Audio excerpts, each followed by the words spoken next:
आ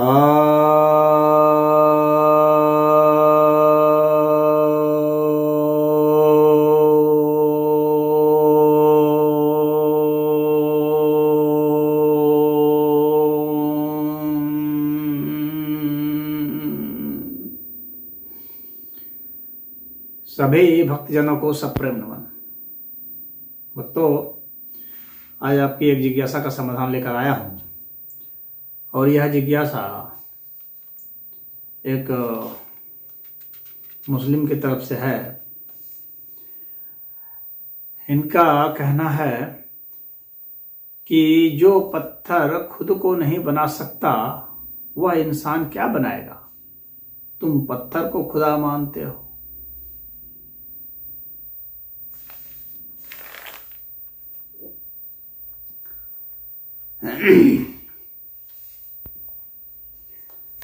तो इनका कहना है कि पत्थर खुद को नहीं बना सकता,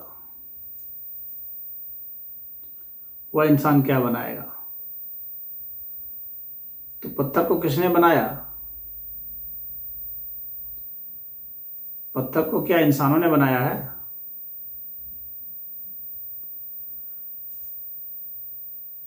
तो इनका कहना नहीं हो तो खुदा ने बनाया। तुमने देखा बनाते हुए खुदा को? खुदा है इसका क्या प्रमाण है? इसी का कोई प्रमाण नहीं है, इसका कहीं कोई प्रमाण नहीं है। ये तो तुम्हारे अपनी मनगढ़ंत बात है, मनोकल्पित बात है कि कहीं कोई खुदा है और उसने उसको बना दिया है। अगर कोई चीज़ है तो उसको अगर किसी ने बनाया है तो जो चीज़ है उसको फिर किसने बनाया है? ये प्रश्न उस पर भी उठेगा, उस खुदा पर भी उठेगा कि उसको अगर वो खुदा है, एक तो अलबत्ता सिद्ध नहीं होता कि है, लेकिन अगर है तो फिर उसको किसने बनाया, किस विधि से बनाया? तो यह तो अपने गढ़ लिया गया है मन से। और कहते हो कि वह इंसान क्या बनाएगा। तुम पत्थर को खुदा मानते हो तो तुम किसको खुदा मानते हो? तुम भी तो हवा में ऐसे हाथ उठा लेते हो, पूजा करते हो, तो अंतरिक्ष में देखते हो, तो क्या अंतरिक्ष जो है बना रहा है सब कुछ? क्या अंतरिक्ष बना रहा है सब कुछ? वो अंतरिक्ष जब कहते हो कि ये कुछ नहीं कर सकता, ये न बना सकता न बिगाड़ सकता, तो क्या वो जो आकाश है वो बना बिगाड़ सकता है क्या? वो भी तो कुछ नहीं कर सकता।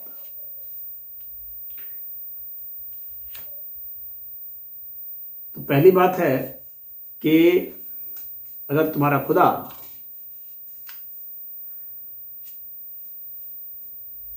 पत्थर नहीं हो सकता तो उस खुदा को शक्तिशाली कैसे कहेंगे, सर्वशक्तिमान कैसे कहेंगे जो पत्थर बन ही नहीं सकता?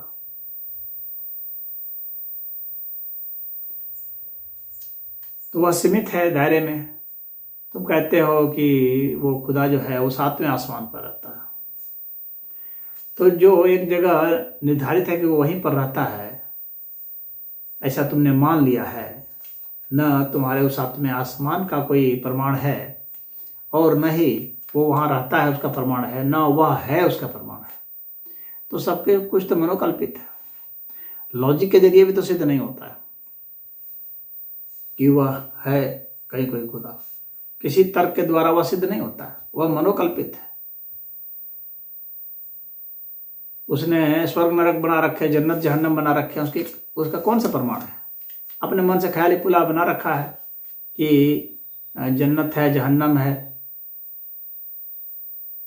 तो कोई जो है उसका कहीं कोई प्रमाण तो है नहीं। उसमें अमुक अमुक चीज़ें हैं, अमुक अमुक चीज़ें हैं, इस तरह की बातें हैं, वो अपने ख्याली पुलाव है। उसमें कुछ भी बोल देते तो क्या फर्क पड़ जाता। अब रही सनातन धर्म की बात, तो सनातन धर्म जो खुदा मानता है, सनातन धर्म का खुदा तुम लोग का खुदा नहीं है। सनातन धर्म में जो परमेश्वर की बात की गई है वह तर्क पर आधारित है। वह किसी एक जगह नहीं रहने वाला कि एक जगह रह रहा है और अन्य जगह नहीं है। सनातन धर्म का जो ईश्वर है वह सर्वव्यापी है, वो हर जगह हर समय उपलब्ध है। और इतना ही नहीं बल्कि वह हर चीज भी है। तो हर चीज और हर जगह हर समय उपलब्ध है, तो यह जो है ज्यादा तर्क संगत है। क्यों? क्योंकि यहाँ किसी अतिरिक्त किसी सत्ता की कल्पना नहीं की जा रही है। यहाँ जो सत्ता है ही है उसी को परमेश्वर नाम दिया गया है, न कि कोई अतिरिक्त सत्ता की कल्पना की गई है। जो सत्ता है ही है, यानी जैसे जो ऊर्जा है, वह जो पदार्थ हैं, वह जो चीजें हैं, जो इन्हीं की सम्मिलित अभिव्यक्ति को यहाँ पर ब्रह्म परमेश्वर माना है। और इन्हीं के सम्मिलित जो सत्ता है उसी को अनंत कहा गया है। वह अनंत है, सिद्ध होता है। अलग से कोई कल्पना नहीं की गई है कि इससे भिन्न कहीं कोई ईश्वर है जो कहीं कोई और रहता है। उस तरह की बातें प्रमाणित नहीं होती है। तो सनातन धर्म का जो ईश्वर है वह जो है सब कुछ है, और उसी के कारण ही पत्थर को भी ईश्वर माना जाता है। उसमें यह भी माना जाता है कि पूजने वाला भी ईश्वर है और जिसको पूज रहा है वह भी ईश्वर है। ईश्वर के सिवाय कुछ नहीं है। और वहां पर उसको क्यों माना जा रहा है और क्यों पूजने की जरूरत है जब वह ईश्वर है ही? तो अब एक प्रश्न यह उठेगा, इसलिए कि ईश्वरीय सत्ता जो है, हालांकि यह जो देखने में आ रहा है यह भी ईश्वर है, लेकिन यह साकार रूप है, यह आकार का रूप है। ईश्वर का ही आकार रूप है। लेकिन वह जो निराकार स्वरूप है उसका, उस निराकार स्वरूप को महसूस करने के लिए ही उसको पूजा जा रहा है। साकार तो ये जानते हैं कि जो तो कुछ भी है साकार ईश्वर ही है, ईश्वर का ही स्थूल स्वरूप यह है। लेकिन ईश्वर का सूक्ष्म स्वरूप क्या है? तो हम स्थूल से ही तो यात्रा करेंगे।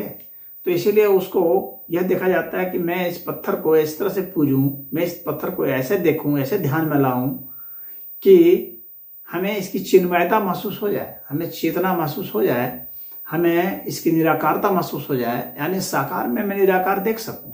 इसलिए पूजा जाता है। और उसको ईश्वर भी एक अर्थ में माना जाता है, साकार के अर्थ में तो है ही वह निराकार के अर्थ में कैसे है और मैं स्वयं निराकार के अर्थ में कैसे हूँ, यह पूरा अस्तित्व निराकार के अर्थ में कैसे है, उसके लिए यहाँ पूजा आराधना होती है। उस अर्थ में पत्थर को, लकड़ी को, चित्र को, किसी चीज को जिसको कि हमारा दिमाग ग्रहण करता है शुरू में, उसको वो करते हैं। और यहाँ किसी चीज के लिए मना ही नहीं है। आकाश तत्व को भी यहाँ पर आप कर सकते हैं, कोई आराधना ऐसी की बात नहीं है। लेकिन यहाँ हर कैटेगरी के लोगों के लिए है। और यहाँ का ईश्वर किसी एक जगह सीमित नहीं है और वहीं से बैठा बैठा डंडा नहीं हिला रहा है जैसे कि इस्लाम का खुदा हिला रहा है। तो यहाँ पर एक अलग कॉन्सेप्ट है और इस कॉन्सेप्ट को समझने के लिए बहुत बड़ा दिमाग चाहिए। और हमें नहीं लगता है कि कोई मुस्लिम हो करके सनातन धर्म को समझ सकेगा आसानी से, और जिस दिन समझ लेगा उस दिन वो मुस्लिम रह जाएगा, ऐसा भी हमें नहीं लगता। समझ जाने के बाद कोई मुस्लिम नहीं रह सकता, क्योंकि ये इतना फैक्चुअल है और इतना साइंटिफिक है या कि फिर वो काल्पनिक खुदा में नहीं जा सकता। यहाँ तो वास्तव में यहाँ जो परमेश्वर है वह उसका वास्तविक स्वरूप जो है उसी को महसूस करने की बात की गई, यहाँ मानने की बात नहीं की गई है। यहाँ तो कहा गया है कि आप उसको महसूस कीजिए। यहाँ मान करके कोई पूजा नहीं करना है, यहाँ तो महसूस करने के लिए, उसका साक्षात्कार के लिए करना है।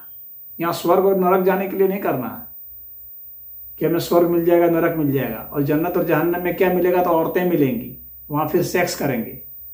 तो ईश्वर की आराधना कर रहे हो सेक्स करने के लिए, इससे ज्यादा और पतन क्या हो सकता है? ईश्वर की आराधना कर रहे हो खजूर खाने के लिए, ईश्वर की आराधना कर रहे हो शराब पीने के लिए, इससे ज्यादा और खराब क्या हो सकता है? तो ऐसा यहाँ सिस्टम नहीं है। यहाँ तो मोक्ष के लिए, निर्वाण के लिए किया गया है, जिसका इस्लाम में कोई कॉन्सेप्ट ही नहीं है। तो सनातन धर्म का ईश्वर और आपके यहाँ इस्लाम का ईश्वर जो है उसमें फार अपार्ट है। वहाँ तो ईश्वर का कॉन्सेप्ट जो है वो मन माना गढ़ लिया गया है, जिसका कहीं कोई वास्तविक अस्तित्व नहीं होता है, न तर्क से सिद्ध होता है, न विज्ञान से सिद्ध होता है, न ही अनुभूति से सिद्ध होता है।